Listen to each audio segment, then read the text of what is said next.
안녕하세요. 사연에 빠지다의 DJ 민영입니다. 오늘 사연자님은 친정에서도 시댁에서도 항상 소외받는 기분을 느껴 많이 외롭고 힘드셨다는데요. 과연 사연자님에게 어떤 일들이 있으셨던 건지 오늘의 사연도 함께 만나볼게요.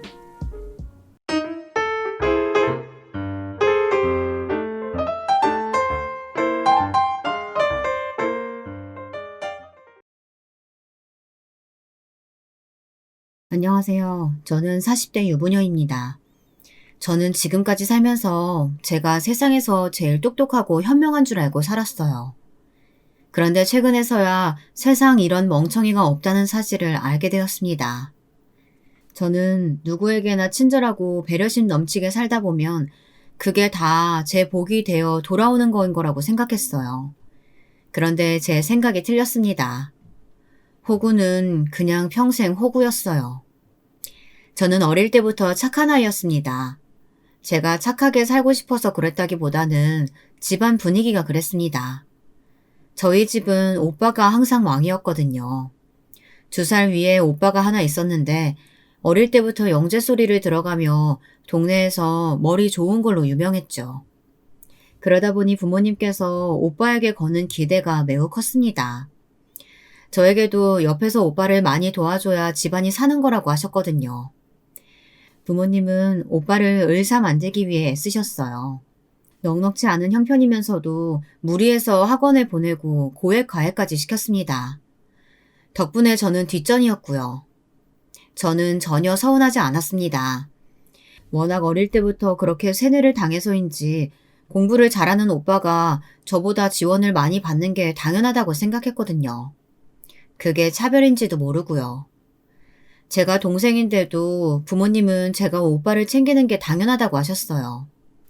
반찬이랑 찌개 냉장고에 넣어놨으니까 오빠 학원 끝나고 오면 밥만 돌려서 차려줘. 오빠 시험이라 바쁘니까 괜히 설거지하라고 하지 말고 네가 하고. 엄마, 나도 시험 기간이야. 왜 오빠만 챙겨? 너랑 오빠랑 같아? 오빠는 1, 2점 차이로도 의대를 가냐 못 가냐 하는 판이야. 동생이 밥도 못 차려줘? 그래. 우리 혜진이가 손도 야물고 착하잖아. 엄마가 없을 땐 혜진이가 오빠 챙겨줘야지. 오빠 뒷바라지하느라 부모님은 항상 바쁘셨습니다. 항상 저만 혼자 집에 있었으니 집안일도 몽땅 다 제 차지였어요. 물론 억울하기도 하고 짜증이 날 때도 있었지만 저는 그러려니 했습니다. 지금 와서 생각해보면 그러지 말았어야 했어요. 아주 어려서부터 자연스럽게 양보하고 배려하며 사는 게 몸에 배다 보니 평생을 그렇게 살게 되더라고요. 오빠는 의대에 떨어졌습니다. 재수, 삼수까지 하더니만 결국 현실과 타협해서 약대를 갔어요.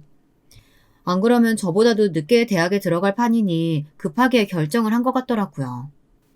저는 약대도 너무 대단하다고 생각했는데 부모님의 실망감은 어마어마했습니다. 반면 저는 간호대학에 붙었어요. 부모님이 하도 오빠에게 의사타령 하는 걸 들으며 자라서인지 저도 뭔가 오빠랑 엇비슷하게라도 하고 싶은 마음에 간호대학을 갔습니다. 무엇보다 제 성격과도 잘 맞을 것 같았고요. 제가 대학에 붙었는데도 부모님은 잘했다 한마디 해주시지 않았어요. 오빠가 의대에 떨어졌다는 실망감에서 헤어나오지 못하고 계셨거든요. 어릴 때야 그러려니 했는데 한 살 한 살 먹을수록 이게 은근 서운하고 서럽더라고요. 같은 자식인데 왜 저랑 오빠를 다르게 대하는 건가 싶기도 하고요. 그런 마음에 화르르 불을 붙인 일이 있었습니다. 오빠와 제가 동시에 대학을 다니니까 부모님이 경제적으로 힘드셨던 것 같아요. 등록금이 한두 푼이 아니다 보니 부모님이 쉬지 않고 일을 해도 생활이 빠듯하기만 했죠. 저는 대학을 다니면서도 쉬지 않고 아르바이트를 했어요. 제 용돈과 생활비 정도는 벌었습니다. 거기다가 조금씩 돈을 모아 많진 않아도 제 등록금에 보태기도 했고요. 그런데 부모님께서 갑자기 제게 휴학을 하라고 하시더라고요. 오빠는 삼수해서 대학에 들어갔으니 한 해라도 빨리 졸업을 해야 한다고요. 저는 그러고 싶지 않았습니다. 간호대도 하루빨리 졸업하고 실무를 빨리 뛰는 게 좋아요.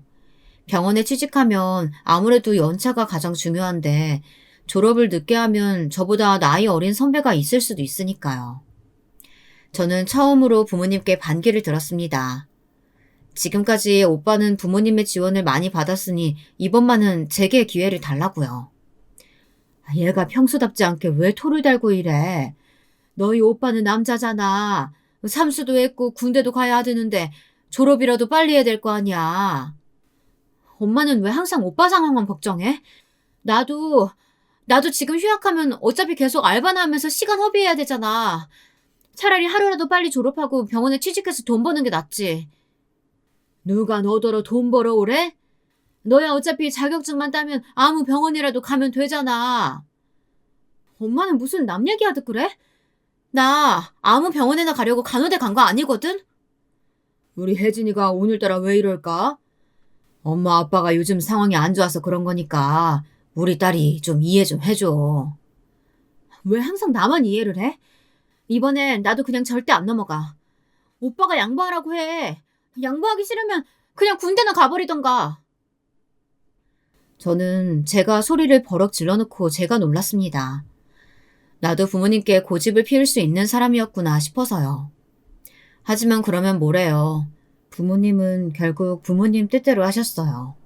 오빠 등록금을 내주시고 저는 한 학기 휴학을 했습니다. 그때 분명히 알았어요. 부모님은 저 같은 건 안중에도 없구나 하고 말이죠. 저는 휴학하고 한 학기 동안 닥치는 대로 아르바이트를 하며 돈을 벌었습니다. 제게 목표가 생겼거든요. 바로 독립이었습니다. 사실 돈을 벌면 저는 당연히 제 생활비를 하거나 학비에 쓰려고 했어요. 하지만 생각이 달라졌습니다. 앞으로는 저도 제 생각만 하기로 했죠. 반년 바짝 고생하니 좋은 집은 아니어도 학교 근처에 허름한 월세집 하나는 구하겠더군요. 저는 바로 다음 학기부터 독립하겠다고 집에 통보했습니다. 부모님은 당연히 반대했지만 저는 단호했어요. 집을 구하자마자 곧바로 짐을 싸서 나와버렸습니다. 그러자 부모님께서도 괘씸하셨는지 남은 학기 등록금을 내주지 않겠다고 하셨어요. 저야 너무 서운했죠. 오빠는 지금까지 아르바이트 한 번 한 적 없이 꼬박꼬박 부모님께 손을 벌렸는데도 나가서 돈 벌어오라는 말 한 번 한 적이 없었거든요. 그런데 저는 제가 번 돈으로 독립 좀 했다고 바로 지원을 끊어버리시더라고요. 저는 애써 억울해하지 않기로 했습니다. 그냥 홀가분하다고 생각하기로 했어요. 독립과 동시에 부모님에게서 벗어났으니까요. 부모님이야 제가 금방 지쳐서 집으로 돌아올 거라고 여기셨지만 저는 보란듯이 잘 살았습니다. 남은 두 학기의 학자금 대출에 월세까지 버겁긴 했지만 혼자 힘으로 충분히 해낼 수 있었습니다. 저는 제가 꿈꾸던 대로 대학병원 응급실 간호사가 됐어요. 항상 꿈꿔왔던 일이라 정신없이 힘들어도 참을만 했죠. 하루에 1시간도 앉아있을 시간이 없이 뛰어다니다 보니 매일 근육통에 시달리고 수면 부족으로 얼굴이 퀭했지만 버틸만 했습니다. 병원에서 근무하면 할수록 간호사가 제 천직이라는 걸 알았거든요. 하루 24시간을 거의 병원에서 생활하다 보니 남편도 병원에서 만났습니다. 남편도 병원에서 일하는 방사선사였어요. 병원에서 왔다 갔다 하다 친해졌는데 나이도 동갑이고 성격도 잘 맞아 자연스럽게 사귀게 됐죠.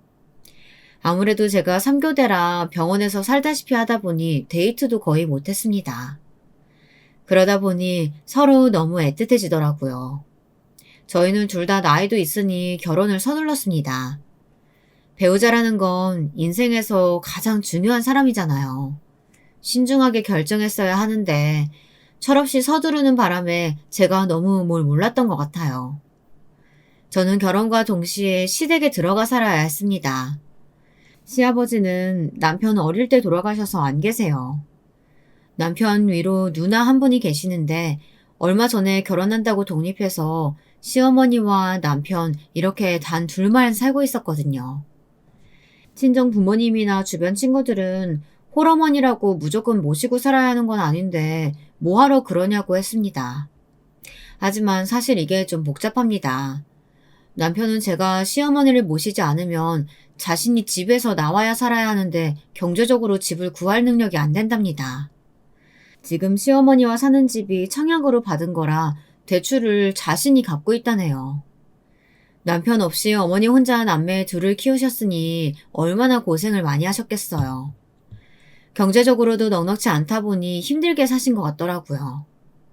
그래서 시누이가 결혼하기 전까지 집에서 가장이었대요.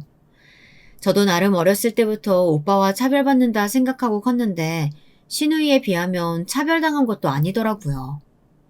시누이는 아예 대학도 못 가고 고등학교를 졸업하자마자 돈을 벌었어요. 동생인 저희 남편 공부시키려고요.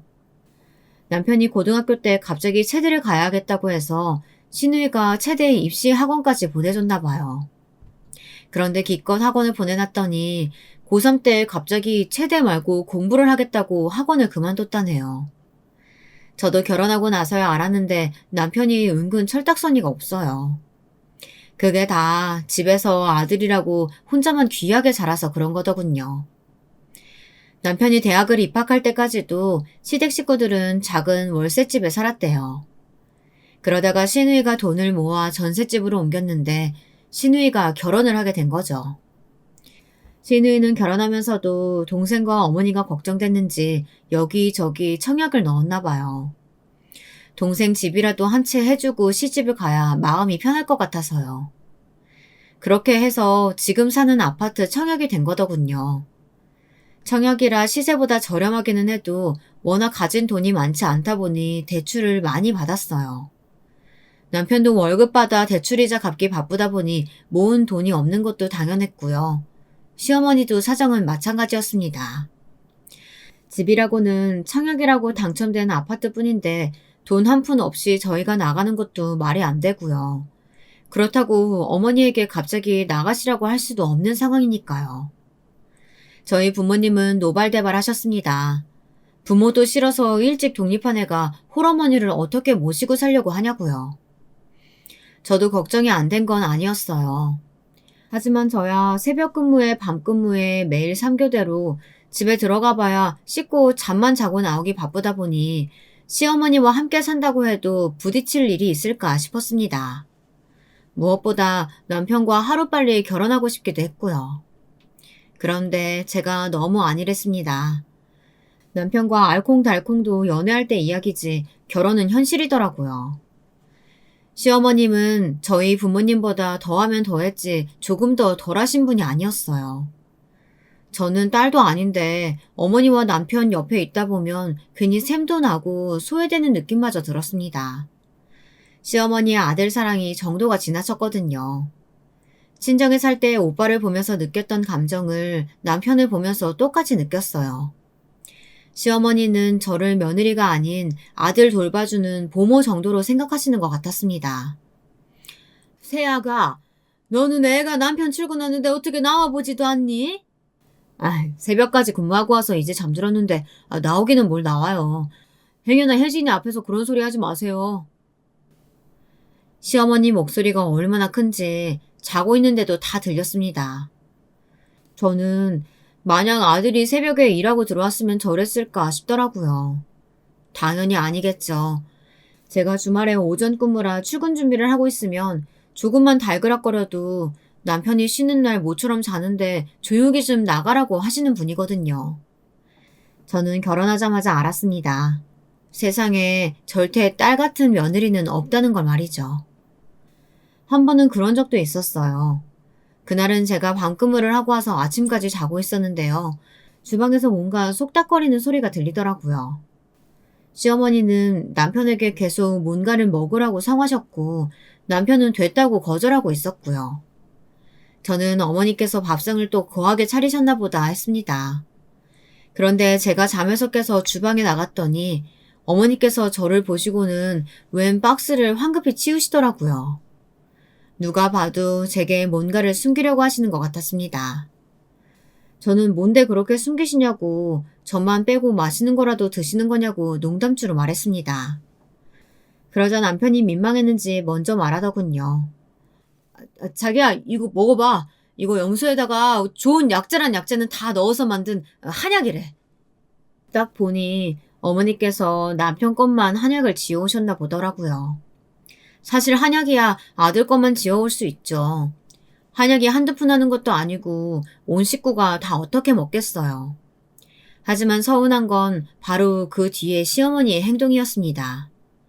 너야 간호사인데 네 몸 얼마나 알아서 잘생기겠어. 근데 우리 아들 좀 봐라. 결혼하고도 마누라 밥 제대로 한 번 얻어먹지 못해서 그런가 아주 결혼 아들이 더 말랐다. 내가 보기 안쓰러워서 한 재 지어준 거니까 네가 아침마다 챙겨 먹여. 어머님이 항상 알아서 잘 챙겨주시는데 뭘 저까지 챙겨요. 그리고 어머니야말로 연세도 많으신데 돈 있으시면 어머니 좋은 거 사드세요. 앞으로 먹을 날 많은 아들만 주시지 말고요. 어머니가 답답해서 저도 한 소리 했습니다. 친정 어머니도 마찬가지지만 도대체 아들이 뭐라고 항상 그렇게들 아들 걱정만 하고 사는지 모르겠더라고요. 그렇다고 아들들이 어머니에게 잘하는 것도 아닌데 말입니다.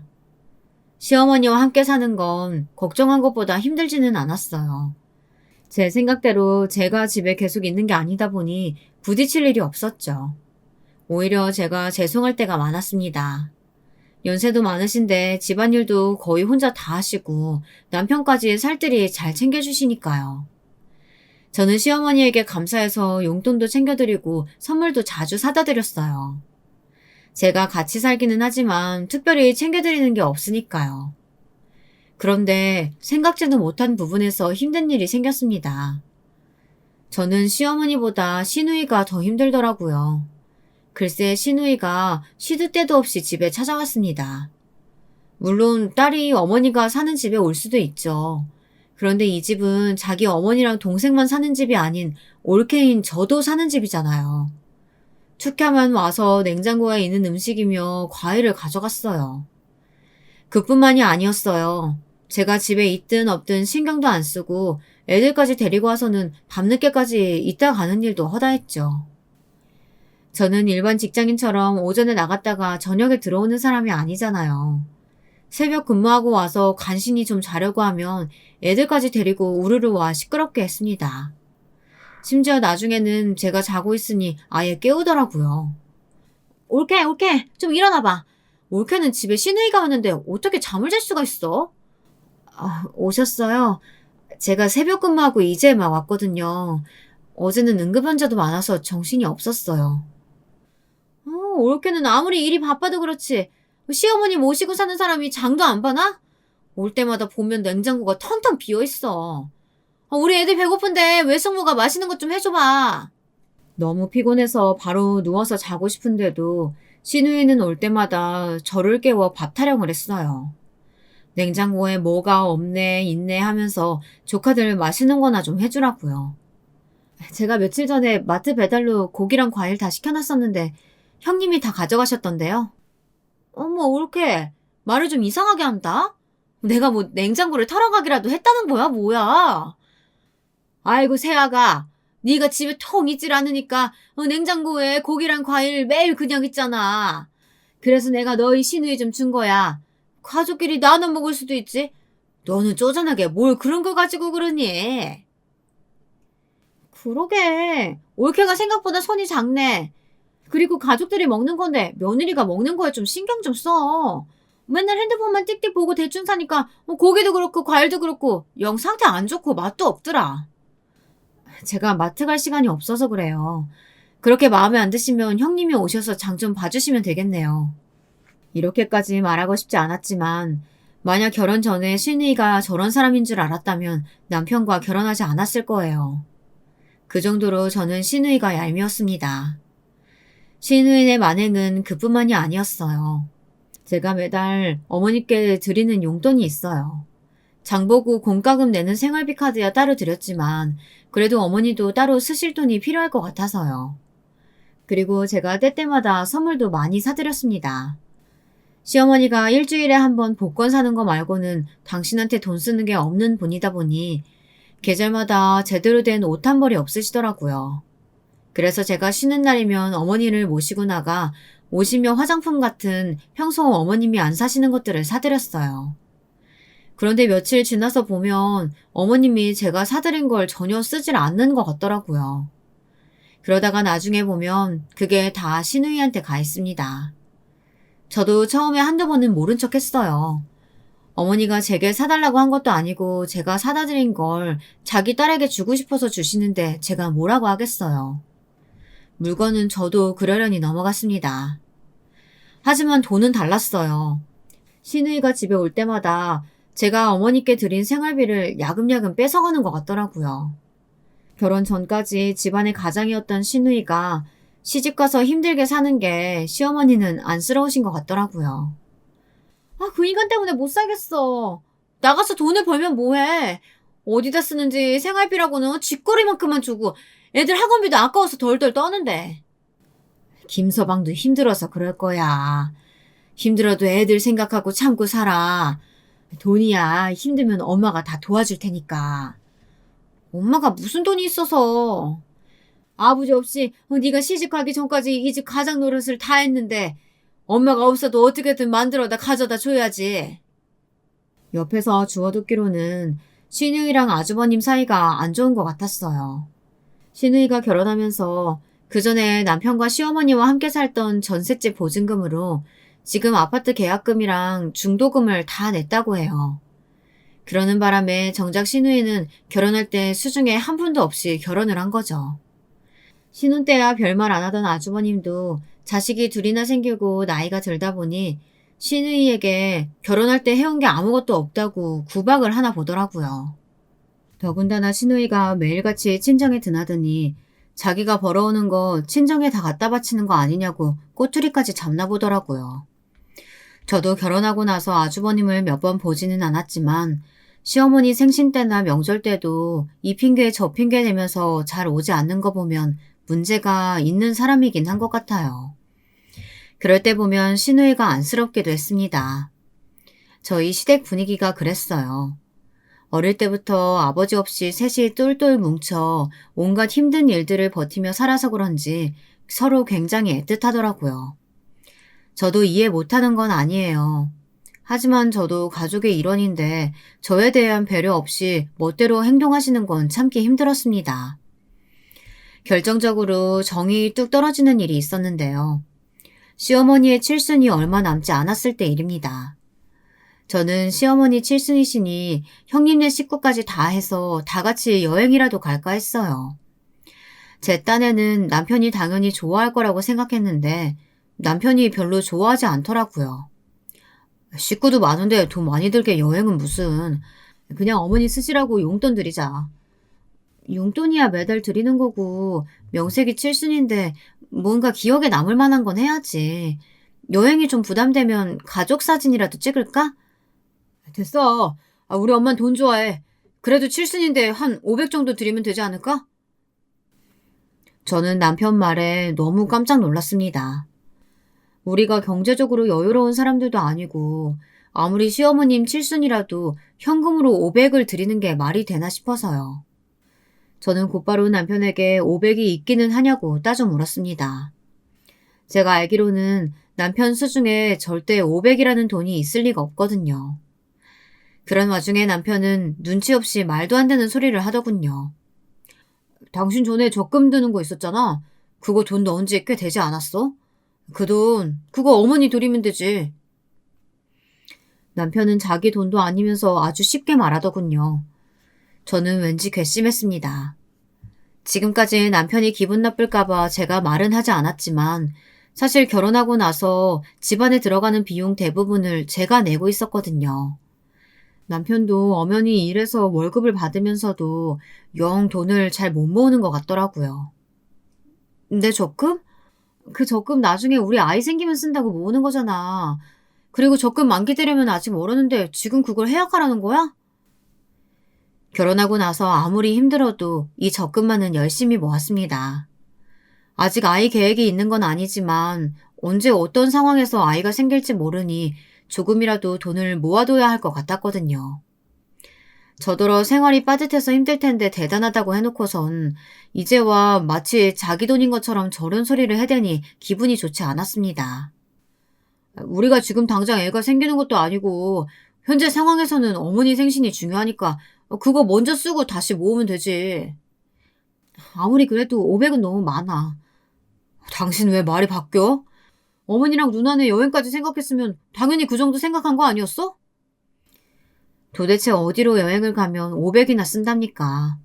해외도 아니고 고작 해봐야 1박 2일 가는 건데 남편은 이상하다 싶을 정도로 과장되게 행동했어요. 저는 그런 남편이 이상하다 생각했습니다. 그런 제 마음을 아는지 모르는지 남편은 오히려 제 말에 서운하다는 듯 굴었어요. 여행이야 가게 되면 당연히 형님네랑 반반씩 나눠서 하는 거니까 그래서 많이 무리되지 않을 거라고 생각한 거지. 우리가 여행 가자고 했으면 우리가 내는 거지. 왜 누나한테 반을 내라고 하냐? 그게 말이 되냐? 저야말로 도무지 뭐가 말이 안 된다는 건지 모르겠더군요. 저희 친정은 생신이든 여행이든 일이 있으면 오빠와 뭐든지 반반씩 했어요. 심지어 오빠가 오빠라고 더 낼 때도 많았고요. 당연히 집안마다 상황이 다르니 다 똑같이 할 수야 없죠. 하지만 저는 남편이 왜 화를 내는 건지 이해되지 않았습니다. 역시나 남편이 이상하게 군 데에는 다 이유가 있더군요. 남편은 다 꿍꿍이가 있었어요. 알고 보니 남편이 급하게 돈이 필요했나 보더군요. 어머니께 용돈을 드린다는 명분으로 제게 500을 받아서 일부만 어머니께 드리고 나머지는 자기가 쓰려던 거였어요. 제가 그걸 어떻게 알았냐고요? 우연히 제가 남편 통화 내용을 엿들었습니다. 야, 내가 네 돈 떼어먹냐? 금방 갚을 테니까 며칠만 더 기다려줘. 와이프한테 돈 받으면 내가 바로 보내줄게. 밤근무를 마치고 지친 얼굴로 집에 들어왔더니만 제가 방에 들어오는 건지도 모르고 친구랑 통화를 하고 있더군요. 제 등장에 남편이 얼마나 놀랐는지 글쎄 그 자리에서 그대로 핸드폰까지 바닥에 떨어뜨리더군요. 그 순간 저는 촉이 왔습니다. 남편이 저 모르게 뭔가 일을 벌렸다는 걸요. 저는 친구랑 무슨 돈 이야기를 했냐고 따져 물었습니다. 내가 예전에 친구한테 빌린 돈이 좀 있었는데 그걸 내가 깜빡하고 안 갚았지 뭐야. 깜빡? 아무리 그래도 깜빡할 게 따로 있지. 어떻게 친구한테 빌린 돈을 깜빡해? 뭐 때문에 빌렸는데? 그게, 그 사실은 아주 예전에 어머니 디스크 수술하실 때 그때 빌렸어. 남편은 점점 더 수상하게 말까지 버벅거리더군요. 어머니 보험 있잖아. 보험금 다 나왔을 텐데 친구한테 왜 돈을 빌렸어? 얼마나 빌린 건데? 300, 300. 300? 그렇게 큰 돈을 아직도 안 갚았어? 그날 저는 남편에게 대판 퍼부었습니다. 너무 답답해서요. 제가 알기로는 시어머니 보험이 다 있는 걸로 아는데 남편 말로는 그 당시에는 보험이 없었대요. 디스크 수술한 이후 보험을 들었다나요? 돈이 급해서 어쩔 수 없이 친구한테 빌렸답니다. 저는 그런 중요한 일을 까먹으면 어떡하냐고 다그쳤어요. 저는 급한 대로 제가 가진 돈에서 300을 줬습니다. 빨리 갚으라고요.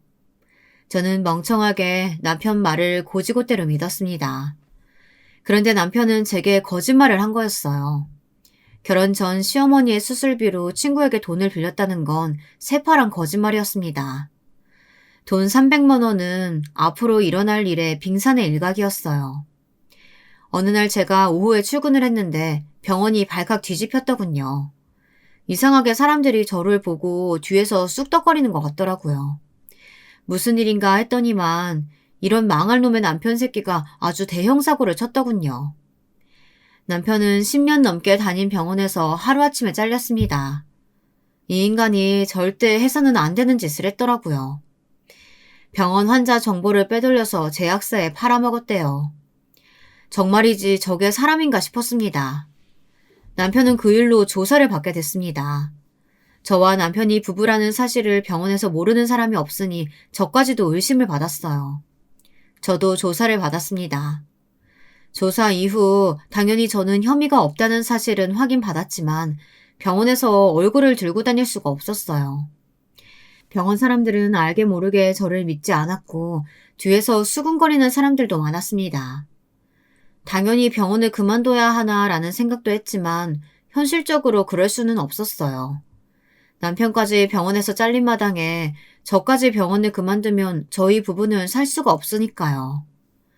남편은 병원에서 잘리고 벌금형을 선고받았습니다. 벌금까지 내고 나니 정말 통장이 텅텅 비더군요. 그때까지도 저는 남편에게 실망하기야 했지만 결혼을 후회하지는 않았어요. 남편이 그런 짓까지 한 이유가 따로 있을 거라고 생각해서요. 저는 일이 일단락 되어갈 때쯤 남편에게 물었습니다. 도대체 뭐 때문에 돈이 필요해서 그런 짓까지 했는지요. 남편은 제 질문에도 대답 안 하고 우물쭈물했어요. 솔직하게 말 안 하면 어머니한테 다 말씀드리고 너랑 나는 이혼이야. 그러니까 지금이라도 사실대로 말해. 여보, 제발 엄마한테는 말하지 마. 우리 엄마 알면 쓰러져 자기야. 그러니까 헛소리 말고 빨리 사실대로 말해. 안 그러면 지금 바로 어머니한테 말할 거니까. 정신 나간 짓이나 하고 다니는 주제에 그래도 어머니 앞에서 부끄러운 줄은 아는지 어머니에게 이야기한다고 했더니만 이실직고를 하더군요. 차라리 듣지 말 걸 그랬어요. 이야기를 듣는 내내 저는 그 자리에서 도망가고 싶었습니다. 남편이 제가 알던 남자가 맞나 싶어서요. 이야기를 듣는 내내 저는 결혼을 후회했습니다. 제가 사람을 잘못 봐도 아주 잘못 본 거였어요. 남편, 아니 이 인간이 알고 보니 인터넷 불법 도박을 하고 있었어요. 환자 정보를 불법으로 팔아넘기는 것도 모자라서 불법 도박까지 아주 불법적인 일에 도가 튼 놈이더군요. 결혼 전에 친구들하고 잠깐 하다가 돈을 잃고 안 했었는데 최근에 다시 시작했대요. 자기가 나보다 잘나고 돈도 잘 버니까 내가 너무 초라하고 미안하잖아. 그래서 이렇게라도 해서 당신한테 돈 벌어다 주고 싶어서 그랬어. 병신도 이런 병신이 따로 없더군요. 남편은 이런 와중에도 자기의 잘못을 인정할 줄은 모르고 제 탓을 했어요. 저도 남편 마음을 아예 몰랐던 건 아니에요. 시댁에서야 남편이 잘나고 대단한 아들이지만 저희 친정에 가면 그렇지가 않거든요. 친정 부모님은 남편을 탐탁지 않아 하셨어요. 같은 병원에서 일하는 것도 마음에 들지 않아 하셨고 저보다 버는 돈이 적다는 것도 싫어하셨죠. 그러다 보니 가끔 저와 남편을 보고 부모님이 걱정 어린 소리를 하셨는데요. 남편은 아무래도 그게 마음에 걸렸나 보더라고요. 3교대 하면 매일 불규칙하게 생활해서 몸도 많이 안 좋을 텐데 조금 편한 부서로 옮기든지 아니면 일반 병원으로 옮기지 그래. 혜진이 얘가 그걸 몰라서 이러고 있겠어요? 제 남편이 버는 게 시원찮으니까 자기라도 더 벌려고 악착같이 그러는 거지. 엄마는 무슨 그런 소리래. 나 돈 때문에 이러는 거 아니야. 내가 응급실에서 일하는 게 좋아서 그러는 거지. 내 꿈이 수간호사잖아. 수간호사 되려면 계속 3교대 지원해야 돼. 그러니까 괜히 이사방 앞에서 이상한 소리 좀 하지 마. 그럴 때마다 저도 남편에게 미안했어요. 저희 부모님이야 워낙 사람을 조건으로 보고 따지시는 분이다 보니 남편 앞에서 아무 말이나 함부로 하시곤 했거든요. 하지만 그렇다고 해서 남편이 한 짓이 합리화되는 건 아니었습니다. 저는 남편에게 서로 시간을 좀 갖자고 말했어요. 지금까지 저를 속여온 남편과 이대로는 전처럼 살 수 없을 것 같아서요. 그러자 남편은 제 앞에서 무릎을 꿇었습니다. 다신 이런 일이 없을 거라면서요. 여보, 내가 절대 도박에 손 안 대고 자기한테도 거짓말 안 할게. 제발 나 한 번만 믿어줘. 남편은 손까지 싹싹 빌며 아주 사정사장했어요. 저는 그런 남편이 한심했습니다. 그리고 제 머리통을 쥐어받고 싶었어요. 어쩌다 저런 놈을 만났나 싶어서요. 저는 남편에게 물었습니다. 미안하다고 말만 하지 말고 대책을 이야기하라고요. 직장도 잃고 아내의 신용도 잃었는데 앞으로 어떻게 살 생각인 건지 정확하게 말하라고 했어요. 이제 와서 하는 말인데 사실 나 병원에서 일하는 거 너무 힘들었어. 매일 아픈 사람들만 보고 일하는 것도 적성에도 안 맞고 이 김에 아예 다른 일 찾아볼게. 10년 넘게 병원에서만 일한 사람이 지금 와서 어디 가서 다른 일을 해. 기껏 기회를 줬더니만 한다는 말이 아주 가관이었습니다. 남편은 정말이지 철딱서니가 없었어요. 대형 사고를 친 것도 모자라서 아무런 대책이 없더라고요. 그러던 어느 날이었습니다. 안 그래도 남편 때문에 마음이 뒤숭숭해 머리가 복잡해 죽겠는데 또 일이 터지더군요. 이 집안에는 아주 바람잘 날이 없었어요. 늦은 밤 연락도 없이 시누이가 짐을 싸들고 집에 왔더라고요. 조카 둘까지 데리고요. 저는 무슨 일인가 싶어 나가봤습니다. 그런데 시누이가 집에 들어와서 바닥에 앉자마자 펑펑 울더라고요. 시누이의 행동에 시어머니와 남편은 얼굴에 걱정이 잔뜩 서려 무슨 일인지 물었어요.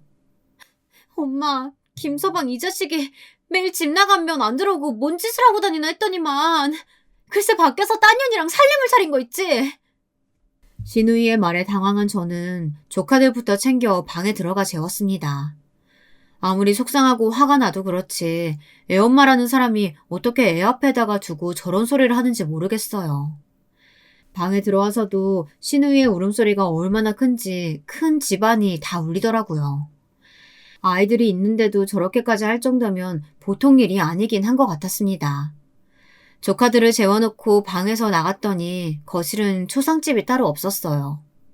시누이는 아직도 울고 있었고 시어머니는 가슴을 부여잡고 바닥을 치고 계셨죠. 남편은 잔뜩 화가 나 있었고요. 남편은 지금 당장이라도 아주버님을 찾자가 가만 안 둘 기세였어요. 아이고, 내가 이 김서방 이놈을 얼마나 믿었는데. 불쌍한 우리 딸 아버지 없이 자라서 고생만 한 애라고 제발 속썩이지 말고 행복하게만 해주라고 그렇게 부탁을 했는데 이 자식이 감히 바람을 피워? 얼마 전 아주버님이 바람을 피우다 걸렸다네요. 새파랗게 어린 여자랑 눈이 맞아서 아예 그 여자 집에서 살다시피 한답니다. 시누이도 당하고만 있을 수는 없어서 증거라도 잡으려고 아주버님 뒤를 밟았는데 그 사실을 안 아주버님이 적반하장으로 시누이에게 아주 난리를 쳤답니다. 그 상간녀는 아주버님이 유부남인 걸 모르는데 그 앞에 시누이가 나타났다고 쌩 난리를 쳤다네요. 정말이지 쌍놈도 그런 쌍놈이 없더군요. 시누이는 아주버님과 싸우다 이혼하기로 하고 집을 나왔나 보더라고요.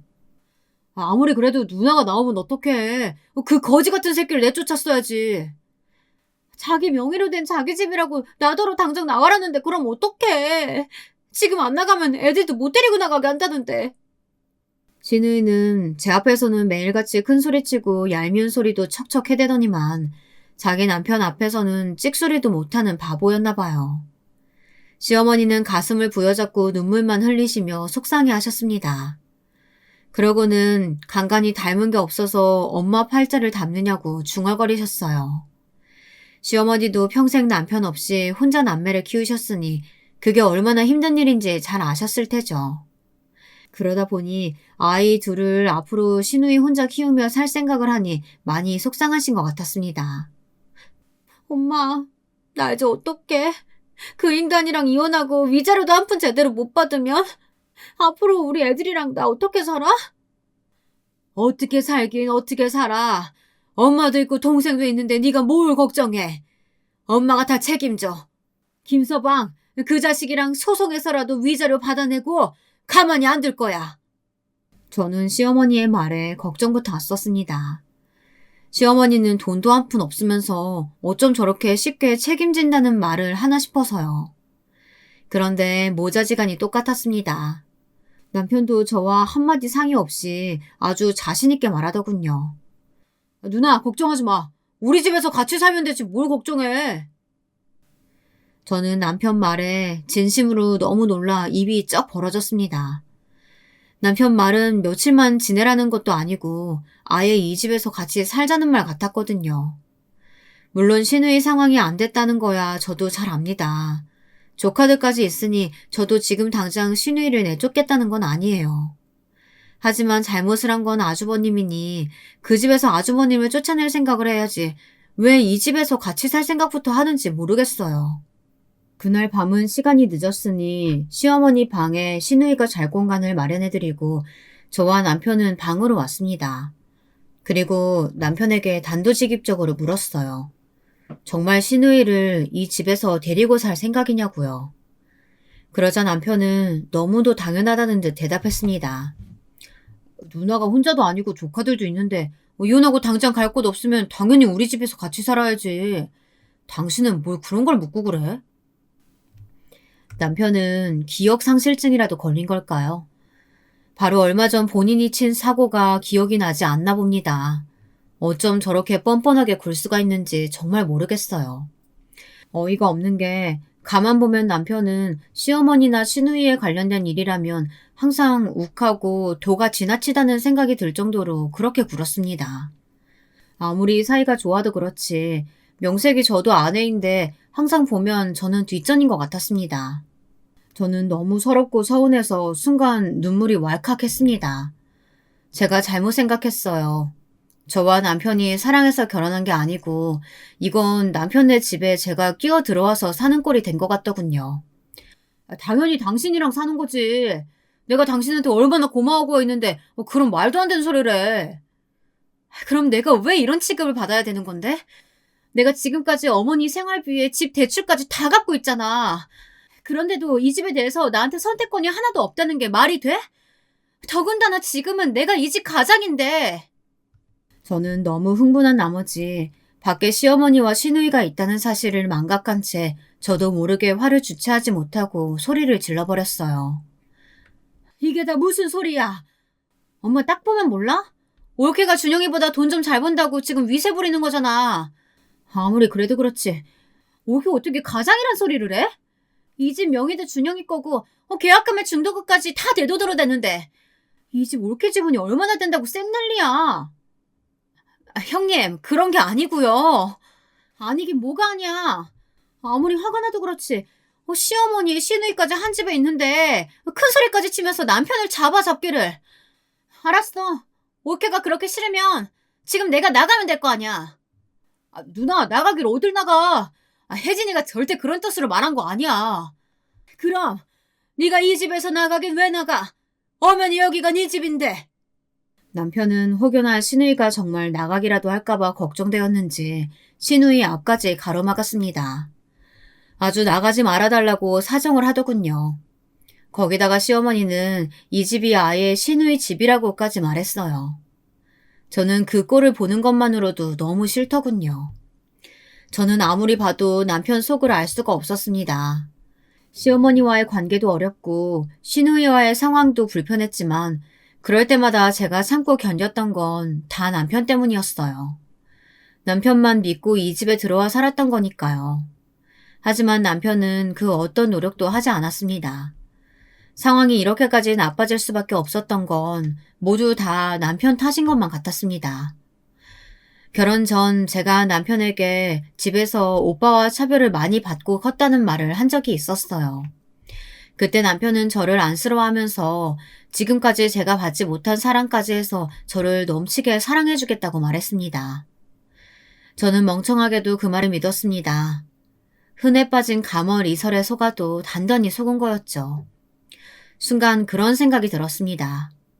남편만 만나지 않았다면, 남편과 결혼만 하지 않았다면 제 인생은 최소 이 모양 이 꼴은 아닐 것 같았어요. 네가 문제야 문제. 이게 다 네가 문제라고. 팍. 저도 모르게 너무 흥분한 나머지 남편의 면상을 갈기고 말았습니다. 화가 머리끝까지 나서 순식간에 벌어진 일이었어요. 제 행동에 시어머니와 시누이가 난리가 났습니다. 헐레벌떡 달려와서 남편 얼굴을 부둥켜 안으셨어요. 그러더니 제게 뭐 하는 짓이냐고 소리를 질렀죠. 저도 더는 참고 있을 수 없었습니다. 어머니 아들 얼굴에 손댄 건 저도 죄송해요. 근데요, 저도 더는 못 참겠어요. 어머니, 저 이 집 가장 맞아요. 어머니 잘난 아들이 병원에서 대형 사고 치고 잘렸다고요. 남편은 시어머니에게만은 비밀로 해달라고 제 앞에서 싹싹 빌었지만 더는 안 되겠더군요. 저는 남편 얼굴을 볼 때마다 화가 올라와서 금방이라도 돌아버리겠는데 꾹꾹 누르면서 참고 있는 거예요. 근데 남편은 제 입장은 생각도 안 하고 자기 멋대로 구는 게 정말 싫었어요. 제 말에 어머니는 무슨 소리냐고 언성을 높이셨습니다. 저는 현재 남편의 상황에 대해 또박또박 설명드렸어요. 그러자 어머니는 다시 바닥에 주저앉으셨습니다. 시누이는 제게 맞은 남편의 얼굴을 어루만지던 손으로 곧바로 등짝을 때렸어요. 이 자식 이거 아직도 정신 못 차렸어. 내가 너 그 짓거리 한 번만 더 하면 손모가지 잘라버린다고 했어 안 했어? 도박질하는 것도 개집질하는 거랑 똑같아. 너도 네 매형이랑 똑같은 거라고. 알고 보니 남편의 거지 같은 버릇을 시누이도 알고 있더라고요. 대학 때도 친구들과 어울려 다니며 그 짓거리를 하다가 돈을 날려서 시누이가 해결해 준 적이 있었대요. 그때 시누이랑 절대 안 하겠다고 약속했는데도 또 손을 댄 거였죠. 형님, 말씀 한번 잘하셨네요. 맞아요. 도박이나 바람이나 매한가지죠. 그럼 저도 형님처럼 이혼할래요. 더는 저 인간 거짓말하는 거 못 참아주겠어요. 저는 시어머니와 시누이 앞에서 이혼을 선언했습니다. 사실 될 대로 되라였어요. 남편이야 다시는 같은 실수 안 하겠다고 무릎까지 꿇고 저와 약속했지만 사람 일이 어디 그런가요? 남편이 가장 사랑하는 가족들 앞에서 개망신을 한번 당해봐야 그래야 정신을 차릴 것 같아 저도 더 강하게 나갔습니다. 그때였어요. 저는 남편 정신 차리게 하려고 버럭 내지른 거였는데 생각지도 못한 시어머니가 반응을 보이셨습니다. 갑자기 헐레벌떡 방으로 들어가시더니 대뜸 뭘 가지고 나오셨어요. 그러더니 제 두 손을 꼭 잡고 자리에 앉히셨습니다. 세아가, 이게 다 내 잘못이다. 내가 아들로 너무 오냐오냐 키워서 저게 철딱서니가 없어. 네, 지금이라도 아신다니 다행이네요. 저는 애써 아무렇지 않은 척 굴었지만 사실 마음은 그렇지 않았어요.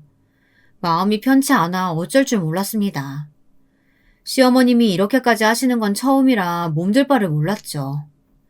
그런데 그때 어머니께서 방에서 가져온 종이를 제게 건네셨어요. 저는 그걸 보고 더 놀랐습니다. 자, 이거 받아라. 네가 우리 집에 시집와서 지금까지 고생한 거 내가 제일 잘 알아. 이거 너 다 줄 테니까 이번 한 번만 내 아들 믿고 제발 용서해줘. 시어머니가 제게 건넨 건 다름 아닌 로또 종이었습니다.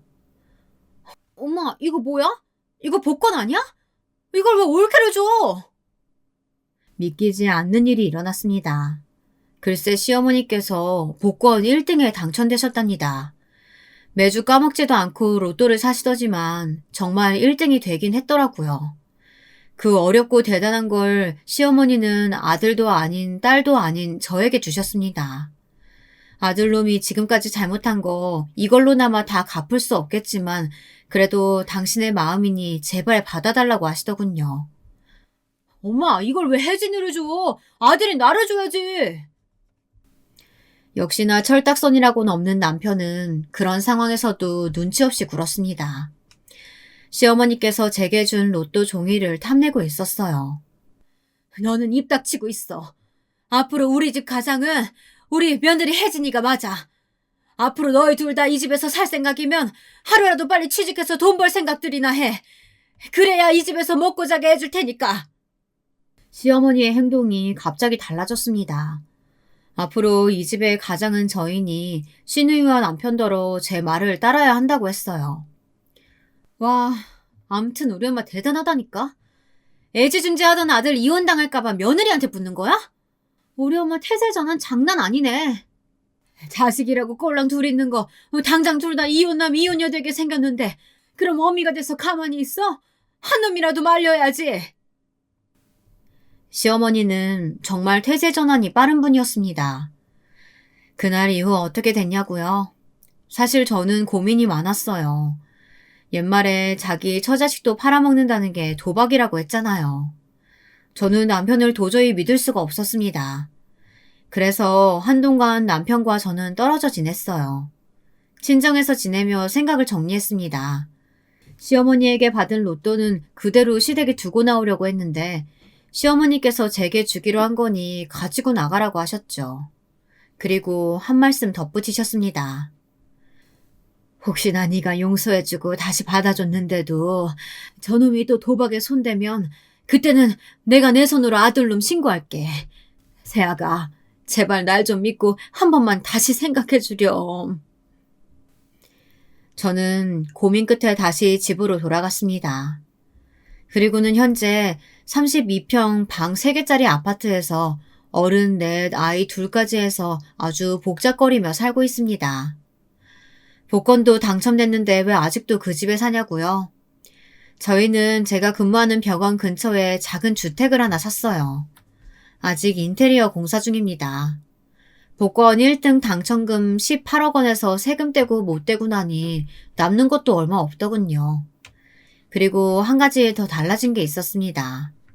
바로 남편과 시누이였어요. 사장님, 오늘 일찍 마감하고 우리 오랜만에 삼겹살 파티 어때요? 흑전하기 시작한 게 얼마나 됐다고 벌써 농땡이야. 마감까지 다 하고 들어와. 삼겹살 파티는 쉬는 날 하고. 암튼 우리 올케 사장님 완전 야박하다니까. 이게 다 무슨 소리냐고요? 제가 직접 가게를 하는 건 아니고요. 시어머니가 주신 당첨금 중 일부를 떼서 남편과 시누이에게 가게를 차려줬습니다. 업종은 제가 추천했어요. 지금까지 사이가 안 좋아서 시누이 앞에서 말한 적은 없었지만 사실 시누이가 음식을 참 잘해요. 그래서 작은 반찬 가게를 차렸습니다. 남편도 시누이를 같이 도와서 가게 일을 하고 있어요. 저는 여전히 대학병원 응급실에서 근무하고 있고요. 복권 1등 당첨금이 있다고 해도 크게 인생이 바뀌는 건 아니더라고요. 전보다 훨씬 상황은 좋아졌지만 그래도 열심히 살아야죠. 그래야 제가 꿈꾸던 수간호사도 될 테니까요. 저에게 경사가 하나 더 생겼습니다. 전쟁통에도 애는 생긴다더니 그 난리통에도 임신이 되긴 하더군요. 남편은 뱃속 아기에게 약속했어요. 다시는 나쁜 짓에 절대 손대지 않겠다고요. 저야 남편을 100% 믿지는 않지만 그 부분에 대해서는 시어머니를 믿기로 했습니다. 살다 보니 남편보다 제가 시어머니와 성격이 더 잘 맞더라고요. 임신하고 벌써 막달이 다 되어가서 이번 달부터는 육아휴직에 들어갔어요. 덕분에 시누이랑 남편이 반찬 가게 일로 바쁠 때는 저와 시어머니가 조카들을 돌보고 있습니다. 저와 시어머니가 손발이 얼마나 척척 맞는지 조카들도 엄마랑 있을 때보다도 더 좋다는 소리까지 하더라고요. 이런 식이면 앞으로 태어날 제 아이도 시어머니와 함께라면 잘 키워낼 수 있을 것 같았어요. 아직 완벽하다고 말할 수는 없지만 조금은 저도 이 집안의 가족 구성원으로서 인정받고 있는 것 같아요. 물론 시어머니야 자기 아들이 한 잘못이 있으니 애써 제 비위를 맞춰주려고 노력하시는 걸지도 모르지만요. 하지만 그것도 나름 괜찮은 것 같아요. 서로 눈치도 보고 비위도 맞추면서 나름 잘 지내려고 노력하고 있거든요. 앞으로 또 얼마나 별의별 일이 생길지 모르겠지만 저도 한번 가족들을 믿고 잘 헤쳐나가보려고 합니다. 응원 많이 해주세요. 그럼 지금까지 저의 긴긴 이야기 들어주셔서 정말 감사합니다.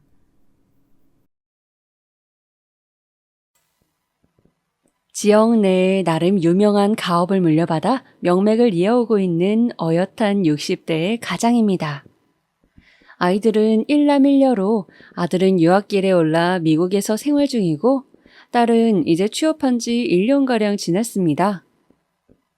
저희 집은 지역에서 알만한 사람들은 다 안다는 유명한 세차장입니다.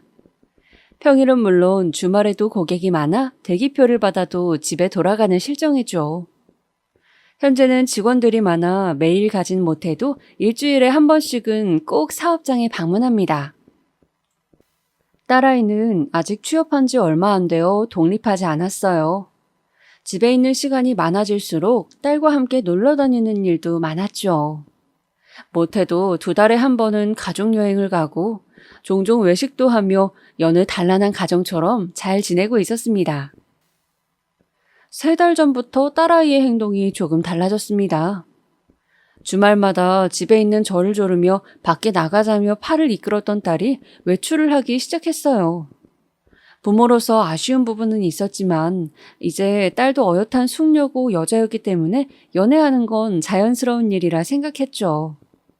집에 귀가할 때 꽃다발을 들고 오거나 쇼핑백을 가져와 들킬까봐 살금살금 걸어가도 못 본 척 해주며 딸의 연애를 응원했어요. 그런데 평소처럼 가족끼리 모여 아침 식사를 하는 어느 날 딸이 조심스럽게 이야기를 꺼내더라고요. 그때 약간 심장이 덜컹했어요. 아빠, 나 할 말 있어. 할 말? 드디어 그 순간이 왔다고 생각하며 아무것도 모른다는 표정으로 딸을 물끄러미 바라봤습니다. 나 만나는 사람 있는데 아빠랑 엄마한테 한번 소개해주고 싶어.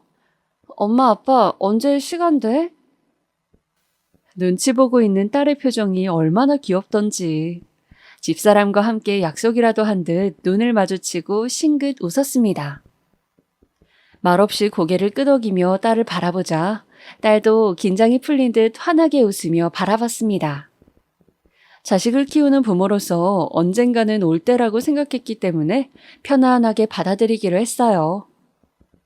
과거 아내와 만날 때도 힘들었던 순간이 있었기에 적어도 결혼에 있어서는 자식들의 의견을 많이 존중해주는 부모가 되고 싶었거든요. 상견례 날짜는 빠르게 잡혔습니다. 상견례 장소는 어디가 좋을지 상의하는 딸의 모습을 보며 기쁜 마음으로 같이 알아봐 주었고 얘기가 나온 지 2주도 안 된 시점에 상견례를 하러 출발하게 됐어요.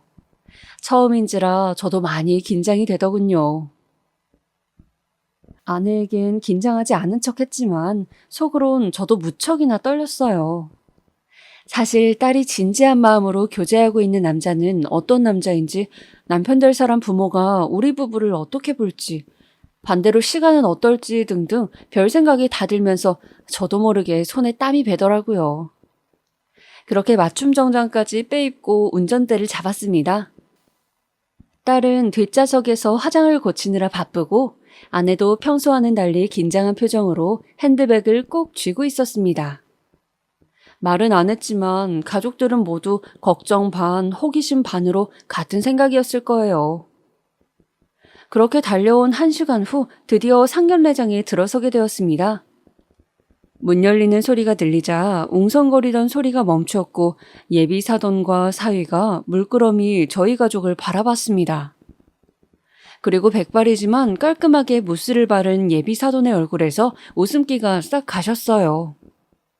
덩달아 제 얼굴도 시간이 멈춘 듯 얼어붙어 버렸어요. 심상치 않은 기류가 흐르고 목 뒤에서 식은땀이 흐르는 걸 느꼈습니다. 입 밖으로 신음소리가 저절로 튀어나왔어요. 곧바로 상황을 인지한 저는 저도 모르게 주먹을 꽉 쥐고 참을 수 없이 올라오는 분노를 짓누르려 애를 썼어요. 그 순간 예비 사돈이 의자에서 일어나 빠르게 달려나와 제 앞에 섰습니다. 희중아, 희중이 맞지? 너는 이한? 어떻게 이런 일이?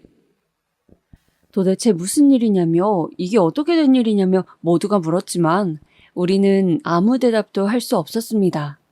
서로를 바라볼 뿐이었죠. 그러더니 그놈이 그대로 무릎을 꿇고 가지런히 모은 두 손을 허벅지에 올리고는 눈물을 흘리기 시작했어요. 아버지 왜 그러세요?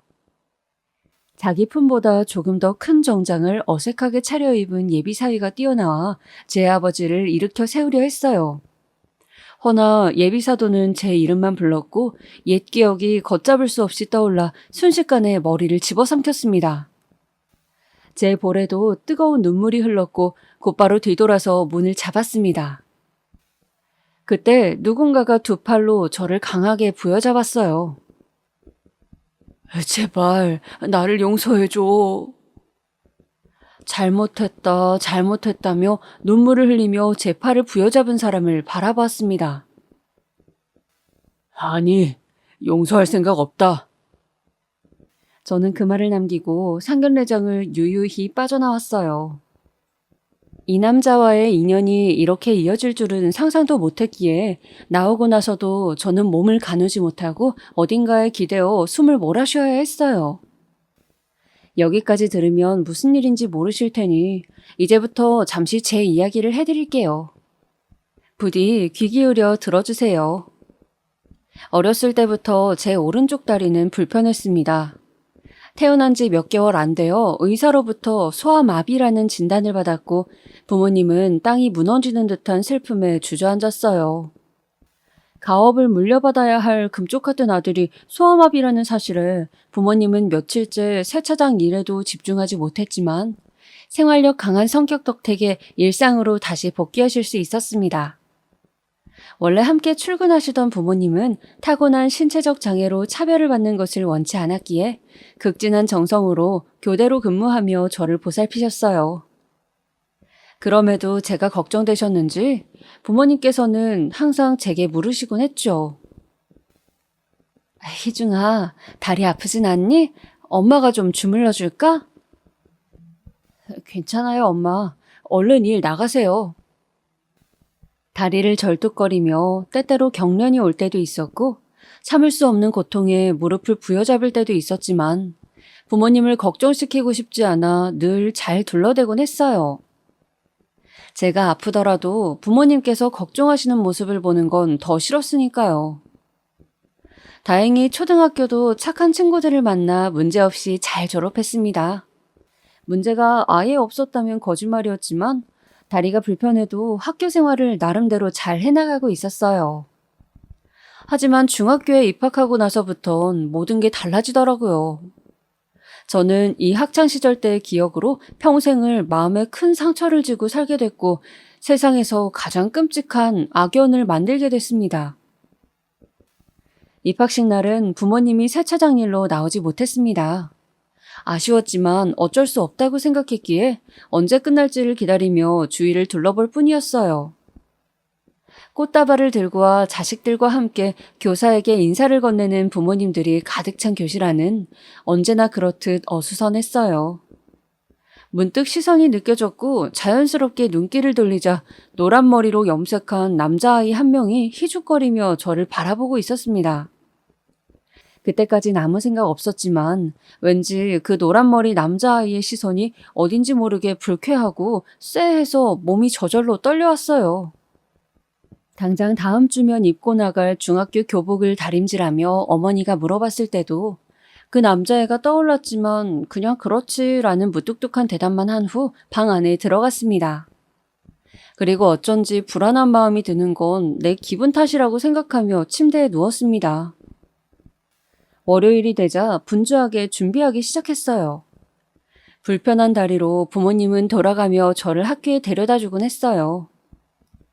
차로 20분 거리였던 중학교로 가는 풍경은 왠지 낯설었습니다. 설레는 마음 반, 낯선 마음 반으로 차에서 내렸고 과일통을 챙기라는 부모님 외침을 뒤로 하고 학교 안으로 들어갔어요. 웅성거리며 서로 모여서 떠드는 반 아이들 틈 사이로 담임 선생님이 써주신 자리 배치표를 참고하여 자리에 앉았어요. 자리는 26번으로 창가 쪽에 위치한 맨 끝자리였습니다. 나쁘지 않네. 지루하면 밖에 쳐다보면 되겠다라는 생각으로 자리에 앉았고 주변 친구들을 관찰하기 시작했습니다. 주변 친구들을 둘러보다 저번 주에 보았던 노란 머리의 친구가 다른 친구들과 딱지치기를 하고 있는 걸 발견했어요. 어쩐지 모를 불길한 예감이 들었지만 애써 무시한 채 주위를 계속 둘러봤습니다. 초등학교와 달리 먼저 다가오는 친구들은 없었습니다. 다들 저마다 흥미로운 이야기를 나누며 시끌벅적한 분위기를 만드는 상황이었습니다. 다리도 이렇고 성격이 소심하고 내성적인 탓에 친구 사귀기도 어려웠어요. 그때 어떤 친구가 말을 걸어왔어요. 개구쟁이 같은 표정에 낡은 교복을 입고 있는 아이였는데 바로 앞자리에 앉아 뒤돌아서 저를 바라봤습니다. 이따 학교 끝나고 뭐해? 아무것도 안 해라는 말을 했어야 했는데 입을 꾹 다물고 고개를 가로젓자 은성이는 씩 웃어 보였습니다. 수업은 선생님과 과목을 소개하는 시간으로 간단하게 마무리되었고 저는 부모님이 서 계시는 교문에 은성이와 함께 나갔어요. 등교 첫날 아들이 데려온 친구가 마음에 들었는지 부모님은 흔쾌하게 PC방에 가서 게임하는 걸 허락해 주셨고 곧바로 근처에 있는 PC방으로 들어갔어요. 그리고 거기서 노란머리 아이를 다시 만나게 됐어요. 쉬는 시간에 마신 음료수 때문이었을까요? PC방에 들어가자마자 화장실에 가고 싶었습니다. 그런데 급한 볼일을 보고 나오는 순간 들어오는 사람과 어깨가 세게 부딪혔어요. 저번 주에 본 절름발이네. 고개를 들자 노란 머리에 익숙한 얼굴이 씩 웃으며 바라보고 있었죠. 학교에 끝나고 바로 온 모양인지 똑같은 교복 차림이었고 시선은 자연스레 명찰을 향해 갔습니다. 이한. 이한이라는 이름의 그 아이는 씩 웃는 표정으로 툭하며 제 어깨 한쪽을 치며 화장실 문 안으로 들어갔고 어쩐지 아려오는 한쪽 어깨를 오른손으로 잡았습니다. 짧은 순간이었지만 맞은 어깨보다도 불길한 생각으로 머리가 아팠어요.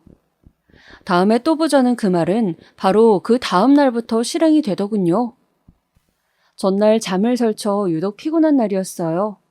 근데 자리에 앉기 전 문득 이상함을 느껴 고개를 낮춰 책상 서랍을 바라봤습니다.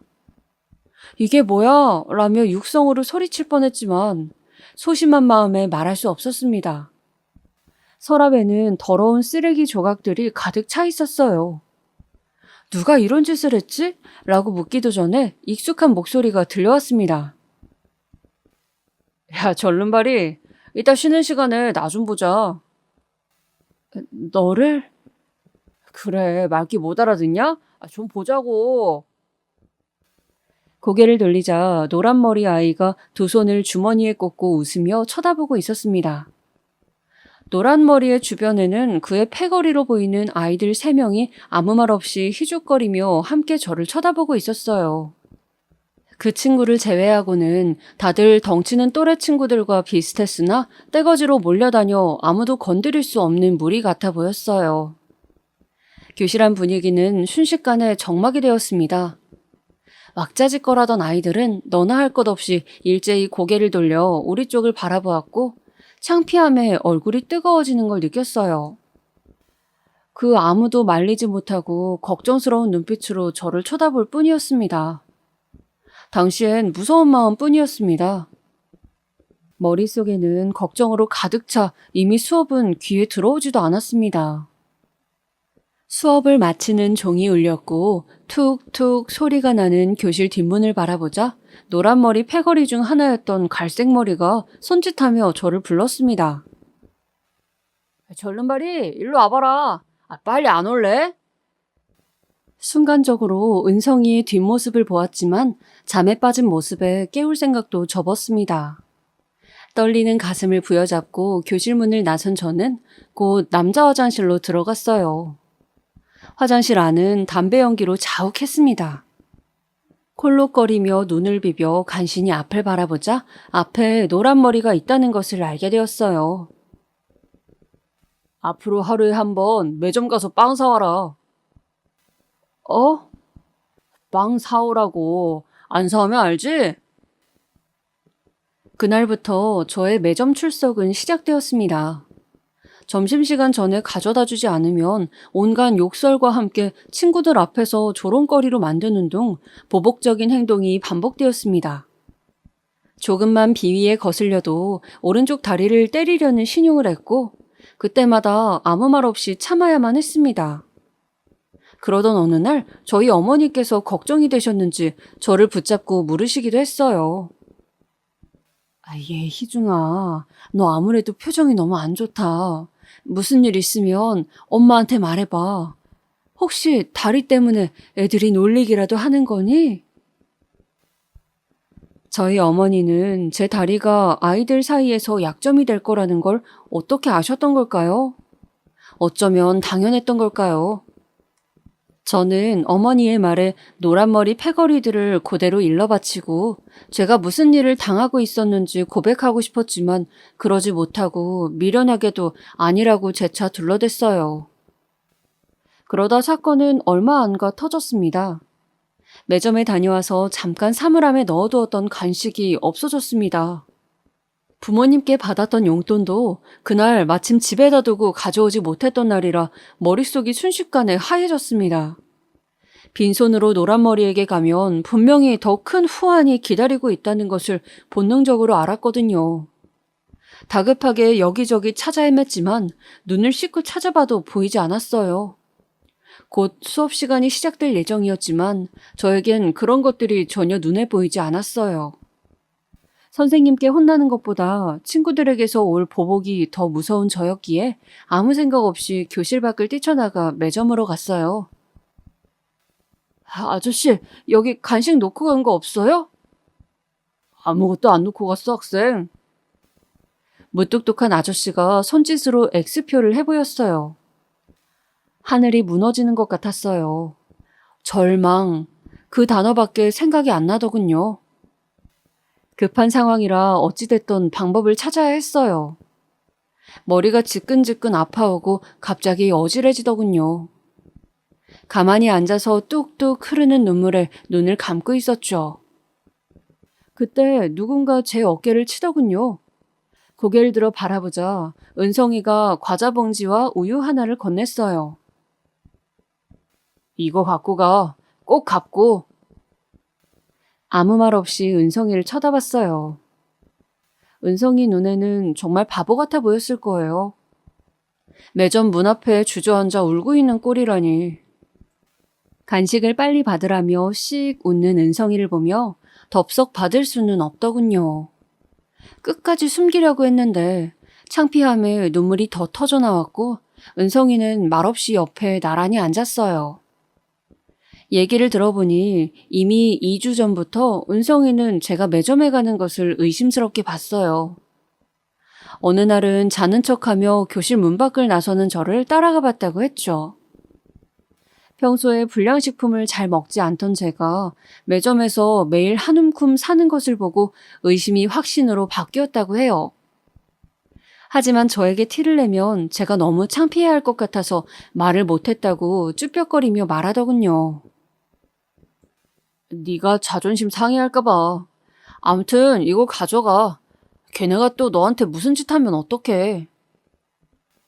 고마워. 그 순간 고맙다고 말하는데 왜 그렇게까지 눈물이 나던지.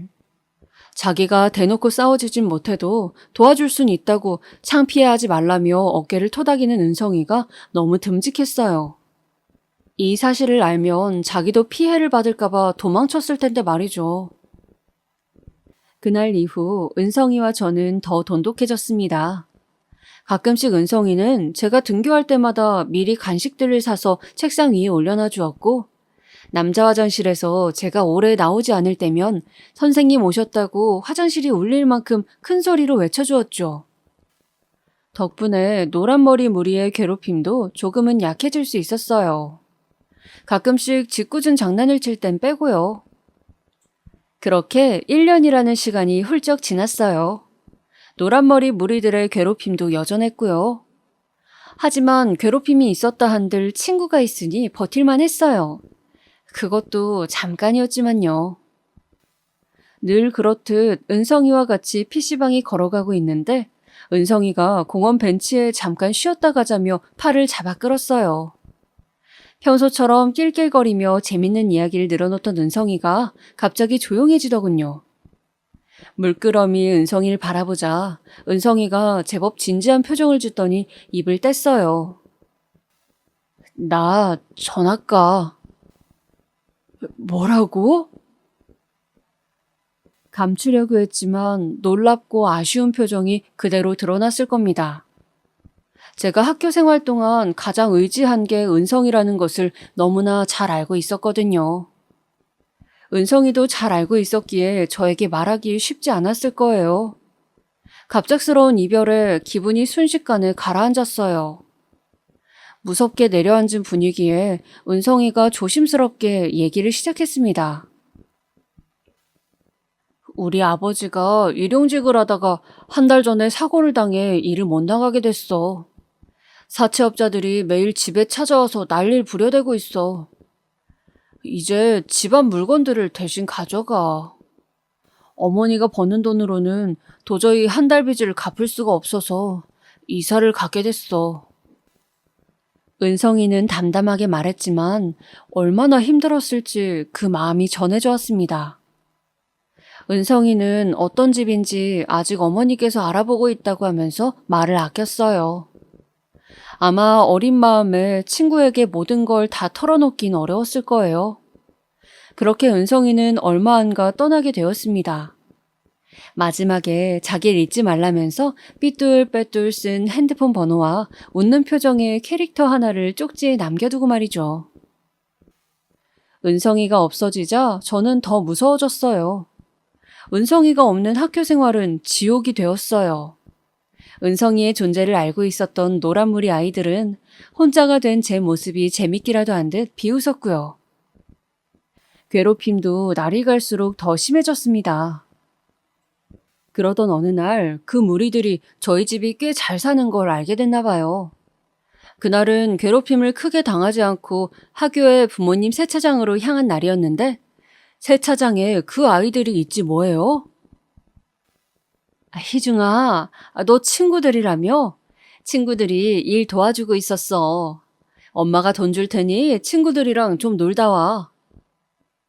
감사합니다, 아줌마. 희중이랑 놀다 올게요.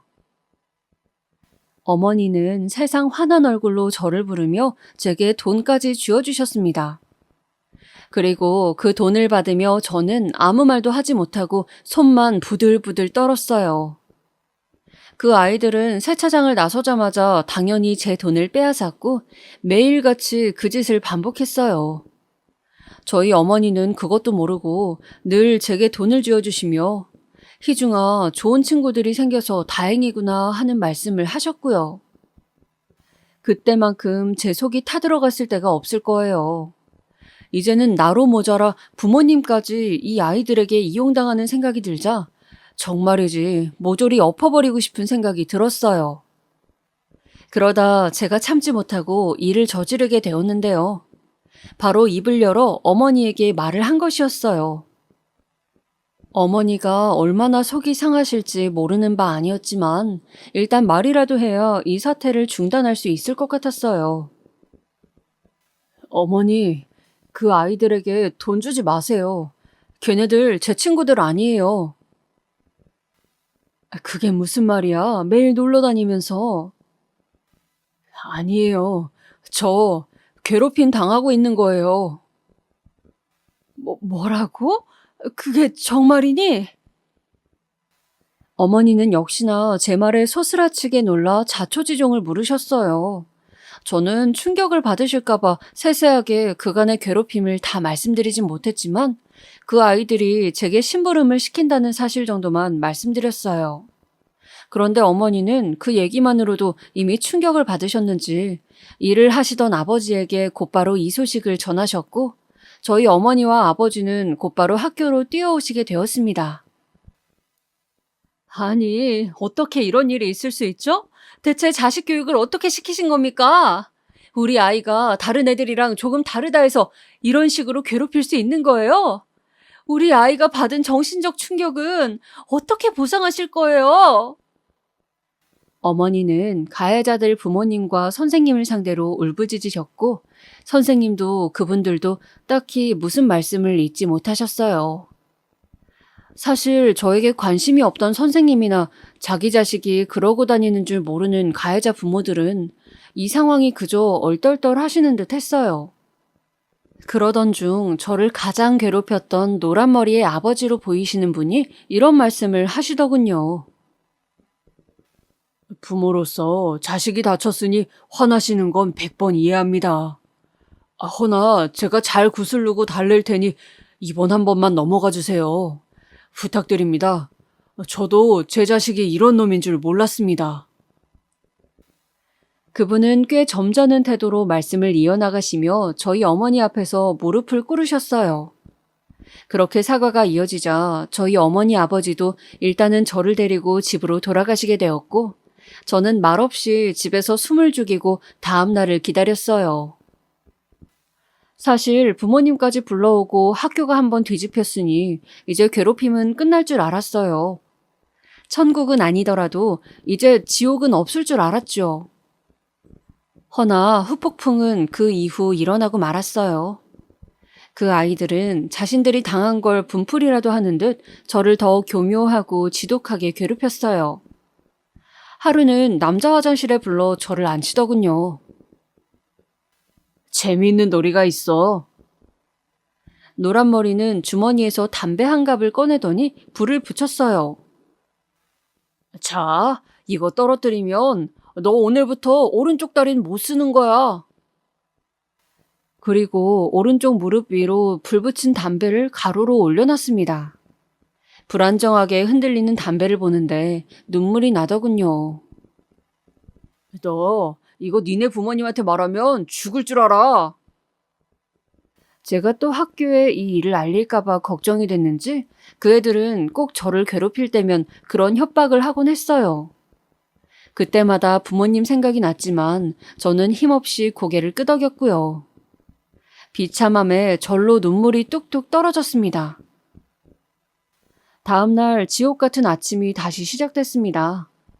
아직 1년밖에 안 지났는데 제 머릿속은 항상 학교를 관두고 싶은 마음뿐이었죠. 하지만 다행히 끝나지 않을 것 같은 터널에도 끝은 있더라고요. 근데 절름발이라고 불리던 시절도 끝이 있었어요. 아이들에게 교묘하게 괴롭힘을 당하던 그 지옥 같은 시간이 끝나자 어느덧 졸업식이 다가왔습니다. 3년이라는 시간이 힘들었던 만큼 후련한 기분이었어요. 노란머리 무리들을 더 이상 보지 않는다는 것은 좋았지만 고등학교에 입학해서도 똑같은 일상일 것 같아서 전혀 설레는 마음이 들지 않았습니다. 아마도 저는 그때 피해자로 살아온 세월이 너무 길었던 것 같아요. 아들, 엄마가 고등학교 좀 알아봤어. 한번 봐볼래? 고등학교를요? 왜 그러니? 어머니는 아무것도 모르고 들뜬 표정으로 몇 가지 이름이 적힌 종이를 말없이 쳐다보았습니다. 이런 게 학교 생활이라면 저는 더 이상 반복하고 싶지 않았습니다. 아무 말이 없자 어머니는 다가와 앉았습니다. 무슨 일이냐며 물어보는 어머니의 물음에 아무 말도 할 수 없었습니다. 눈물이 조금씩 떨어졌습니다. 어머니는 아무 말 없이 저를 안아주었어요. 모든 걸 어머니께 말할 순 없었지만 아마 어머니도 어렴풋이 알았을 거예요. 학교 생활이 저에게 많이 버거웠다는 것을요. 그날 이후로 부모님은 더 이상 고등학교 얘기를 꺼내지 않았어요. 그 아이로 인한 3년이라는 시간은 제 자신을 많이 바꿨습니다. 무엇보다 이 다리로는 아무것도 할 수 없겠다는 생각이 들었어요. 왜 나는 이렇게 태어났을까? 내 다리가 정상적이었다면 괴롭힘을 안 당하지 않았을까? 계속해서 제 다리를 원망하는 생각만 하게 되었고 제 운명만을 탓하게 되었어요. 그러다 보니 사람이 피폐해지더라고요. 저는 졸업식이 끝나고 한 달 동안은 집에만 틀어박혀 있었습니다. 은성이에게 전화가 오기 전까지는요. 희중아, 잘 지내고 있어? 당시 은성이는 부산으로 내려가 살고 있었습니다. 변두리에 집을 얻었는데 학교를 마치고 아르바이트를 하고 있다고 했습니다. 가끔씩 잘 버티려 하다가도 무너질 때 은성이가 보고 싶었지만 차마 번호를 누를 수 없었어요. 안 그래도 은성이도 힘들 텐데 안 좋은 소식을 전해주고 싶진 않았거든요. 고등학교는 어디 다니고 있냐며 묻는 은성이의 물음에 대답을 못하자 잠시 정적이 돌았어요. 우리 꼭 성공해서 다시 만나자. 이제 갓 중학교를 졸업한 아이의 입에서 저 말이 나왔다는 게 지금 보면 참 우스우면서도 씁쓸한 말이었지만 당시 저는 은성이의 말에 눈물을 꾹 참아야만 했어요. 그 말은 저를 일깨워주는 한마디였습니다. 거짓말처럼 저에게 의욕이라는 것이 생겼어요. 그 후 일주일에 한 번씩 부모님의 성화에 못 이겨 받았던 재활치료도 매일 나가기 시작했습니다. 기분 탓인지 다리가 조금씩 나아졌달까요? 아침에 일어나면 늘 육교를 지나 동네 한 바퀴를 뛰었습니다. 상쾌한 공기를 맡으며 지나치는 사람들을 보니 마음이 한결 가벼워졌습니다.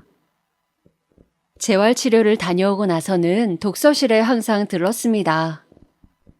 그렇게 꼬박 같은 일상으로 2년, 3년이 지나 저는 꿈같은 검정고시에 합격을 하게 되었고 여느 학생들처럼 희망으로 가득 찬 20살을 맞이할 수 있었습니다. 인생에서 이를 악물고 노력해서 성과를 내본 경험이 처음이라 저에겐 그 무엇보다 값진 선물이었습니다. 어머니 아버지는 학교에 다니지 않고 검정고시 보는 아들이 답답할 만도 한데 어떤 비난도 없이 그저 자식이 가는 길을 지켜보시고 묵묵히 응원만 해주셨어요. 검정고시에 합격한 날도 그랬죠. 저를 얼싸안고 우는 어머니를 보자 저도 모르게 한 줄기 눈물이 새어나왔어요. 검정고시에 합격한 후엔 부모님이 운영하시는 세차장에서도 이제 조금씩 일을 배우기 시작했습니다.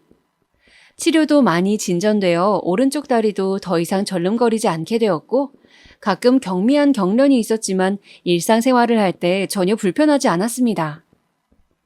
부모님은 밤낮 가리지 않고 일을 배우는 제 모습을 보며 대견해 하시곤 했습니다.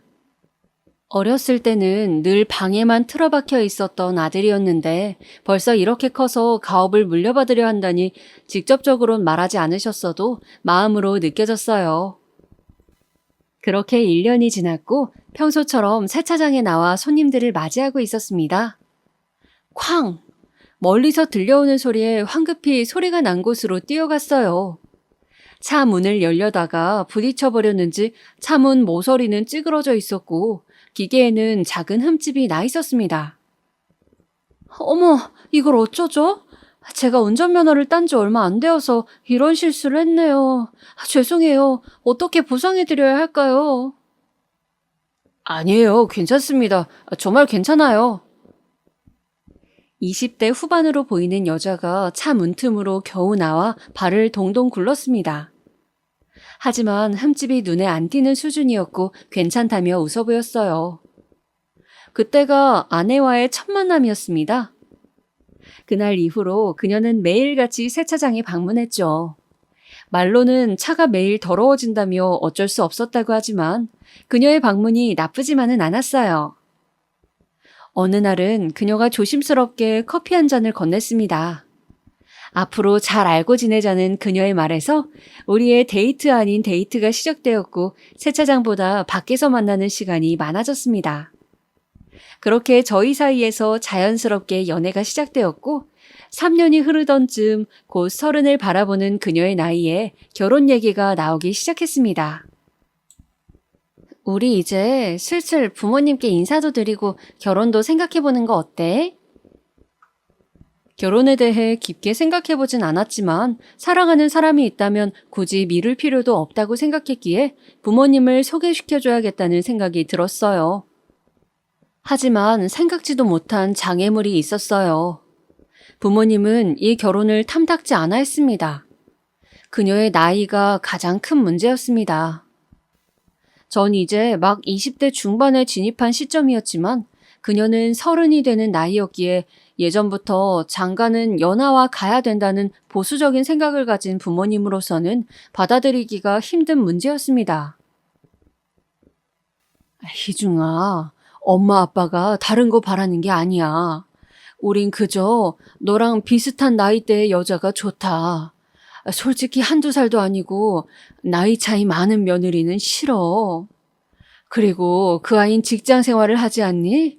우린 가업을 이어가야 하는데 그 애가 세차장 일에 잘 적응할 수 있겠어? 딱 봐도 험한 일은 못하게 생겼던데 엄마는 모르겠구나. 이 결혼은 허락할 수 없다. 부모님의 모습을 보고 그녀 역시 자신감을 잃어갔습니다. 결혼은 현실이라는 생각에 잠시 생각해보자는 시간을 갖자던 그녀를 간신히 붙잡았습니다. 3달 동안 꼬박 부모님을 설득했습니다. 그녀 말고는 다른 여자를 만날 생각도 없었고 저에겐 그녀 없는 결혼 생활을 꿈도 꿀 수 없었으니까요. 엄마 부탁드려요. 제 인생에서 제가 이렇게 부탁드리는 거 처음이잖아요. 한 번만 제 선택 믿어주세요. 아휴, 얘가 정말 꼭 그래야겠니?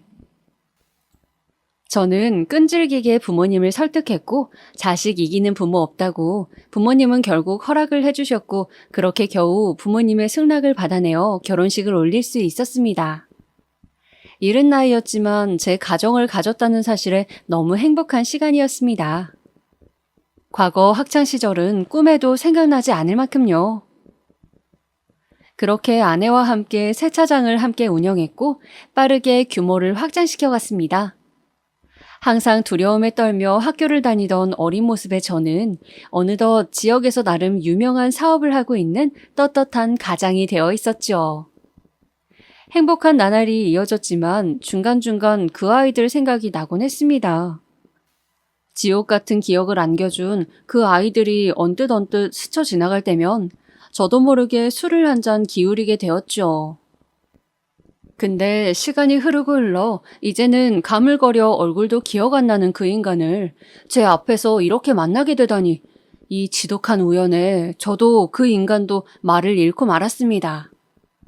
상견례장은 순식간에 얼음장같이 차가워졌고 노란 머리였던 예비사도는 저를 얼싸안고 울음을 터뜨렸죠. 다 내 잘못이야. 미안하다. 너와 이렇게 만나게 될 줄은 정말 몰랐어. 정말 미안하다. 마음 같아선 멱살을 잡고 소리치고 싶었습니다. 그때 나에게 왜 그랬냐며, 왜 나의 학창시절을 망쳐버렸냐며 울음이 계속 터지려는 걸 간신히 참고 붙들려 있던 팔을 뿌리치며 박차고 나왔습니다. 등 뒤에선 애처롭게 부르는 딸의 목소리가 들렸지만 차마 뒤돌아볼 수 없었어요. 그날 이후 평소와 다름없는 일상을 보냈습니다. 딸은 연신 눈치를 보며 제 표정을 살폈습니다. 딸이 쉽게 포기하지 않을 거란 것을 알고 있었지만 저는 절대 허락할 수 없었어요. 세차장에 나갈 때면 직원이 항상 편지 한 장과 커피를 전해주었습니다. 어떤 나이든 남자분께서 매일 전해주고 가신다고 종이를 받자마자 그 자리에서 찢어버렸어요. 다른 건 다 받아들인다 해도 내 지난날을 망친 그 인간을 제 딸의 시아버지로는 인정할 수 없었죠. 딸은 저를 보며 안절부절했어요. 아빠. 나는 허락 못한다. 더 얘기하지 말자. 딸이 무슨 얘기를 꺼내려 해도 제가 다 끊어버렸어요. 집 분위기는 말도 못하게 삭막해졌고 침묵만 흘렀죠. 그런데 그렇게 한 달이 지난 어느 날 익숙한 번호로 전화가 걸려왔어요. 희중아, 오늘 한잔 할래? 은성이었어요. 반가운 목소리에 식당으로 가자 은성이가 손을 흔들며 맞이했습니다. 은성이는 대학에 가지 않았지만 작은 회사에 취업하여 생계를 꾸렸고 결혼 후에는 아내와 함께 번 미천으로 서울의 작은 식당을 운영하며 부모님께 생활비를 꼬박 보내주고 있었습니다. 이제는 나이 들어 주름살이 하나둘 늘어버린 친구 얼굴을 마주할 때마다 만감이 교차했어요. 그러다 저는 분위기가 무르익자 얼마 전 있었던 이야기를 은성이에게 털어놓았어요. 은성이는 말없이 술잔을 기울였습니다. 희중아, 내가 살아봤더니 용서라는 게 별거 없더라. 내가 잘 사는 게 용서라고. 너는 잘 살아오지 않았냐고. 용서하지 않는 마음을 갖고 있을수록 내 자신을 갉아먹더라고. 언젠가는 극복해야 할 부분 아니겠어? 그리고 네 딸도 그 남자를 결혼까지 생각할 만큼 사랑한다며. 그 말에 저는 아무 말도 할 수 없었습니다. 그렇게 죽일 듯이 미워하던 저였는데 이상하리만치 그 말이 와닿았습니다. 항상 학창시절의 기억을 마음 한켠에 가둬놓고 긍정적으로 살아가던 저였는데 이제는 그 자물쇠를 풀어야 할 것 같은 순간이 다가왔다는 느낌이 들었죠. 저는 다음 날 세차장으로 온 편지 한 장을 처음으로 받아들었습니다. 힘 빠진 손으로 눌러 쓴 편지 안에는 그동안의 반성과 자책, 그리고 평생 용서를 구하는 마음으로 살겠다는 말들이 빼곡하게 적혀 있었어요.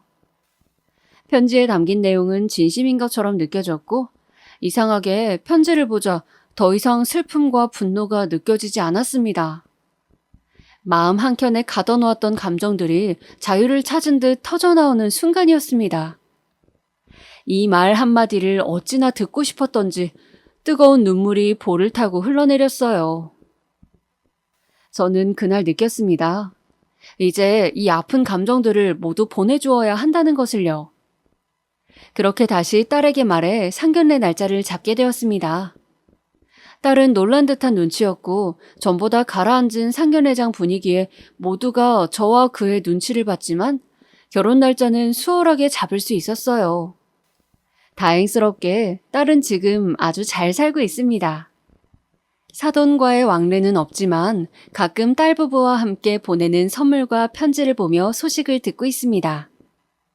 찝찝한 감정이 아예 없다고 할 순 없지만 저에게 여직 용서를 구하는 그 사람을 보면 이제는 제가 진정으로 마음에서 그 기억을 놓아주게 된 것 같아요. 어렸을 때는 꿈에도 몰랐습니다. 항상 저의 슬픔이 죽을 때까지 제 곁을 따라다닐 것 같았거든요. 하지만 전 이제 한결 홀가분해졌습니다. 미워하는 마음을 버리니 또 다른 제가 기다리고 있더군요.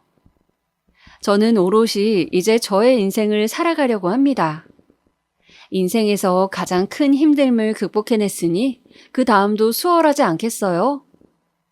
여러분도 저를 보며 무엇이든 극복할 수 있다는 생각을 가지셨으면 좋겠습니다. 세상에는 미움으로 보낼 시간보다 값진 것들이 많다는 생각으로요. 저 같은 사람도 극복해냈으니까요. 모두 아픔 없이 긍정적인 마음으로 펼쳐진 시간들을 누렸으면 좋겠다는 마음으로 이만 마치도록 하겠습니다. 들어주셔서 감사합니다.